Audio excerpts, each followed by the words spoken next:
Once in a distant village, there lived three old men who were known simply as the three laughing sages. They were revered not because of their wisdom, but for their contagious laughter. Their names were long forgotten, for they never shared them. They spent their days traveling from village to village, bringing nothing with them but the sound of their laughter. Wherever they went, the three sages would stand in the village square and begin laughing. At first, the villagers would be puzzled. But soon, their laughter became irresistible, like a melody one couldn't help but hum. Slowly, people would gather, their serious faces melting into smiles, and eventually, the whole village would join in. Farmers, merchants, children, everyone would laugh until their bellies ached, tears streaming down their cheeks. It wasn't long before the entire village, even those working in the fields, would pause their day to laugh. The sages said nothing, taught no lessons, gave no speeches. They believed in one thing: that laughter was the greatest remedy for any ailment of the soul. Their laughter was their prayer, their wisdom, and their gift.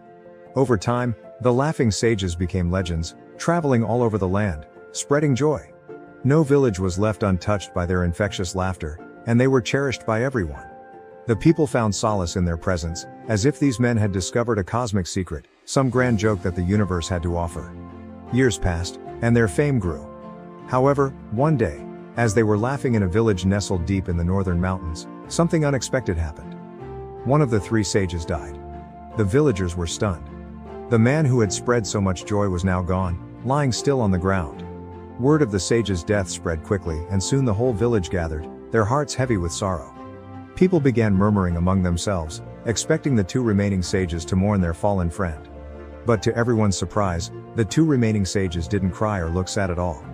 In fact, they started laughing harder than ever before. Their laughter grew louder and louder, echoing through the mountains. The villagers were confused and slightly disturbed. How could they laugh at such a moment? Finally, one brave soul approached them and asked, "Why are you laughing when your friend has just passed away? Shouldn't you be grieving?" For the first time ever, one of the sages spoke. "We are laughing because he won," he said between fits of giggles. "You see, just yesterday, on our way to this village, he bet us that he would die first. He's been planning this for years, waiting for this very moment to outlast us." The villagers stood speechless as the sage continued. "And not only did he win, but he also left specific instructions for his funeral. He didn't want his body washed or dressed in new clothes. 'Leave me as I am,' he wrote, 'for I have never let the dirt of this world touch me, thanks to my laughter.'" The villagers complied with the sage's wish, placing him on the funeral pyre in his old worn robes. As the fire was lit and the flames began to rise, something extraordinary happened.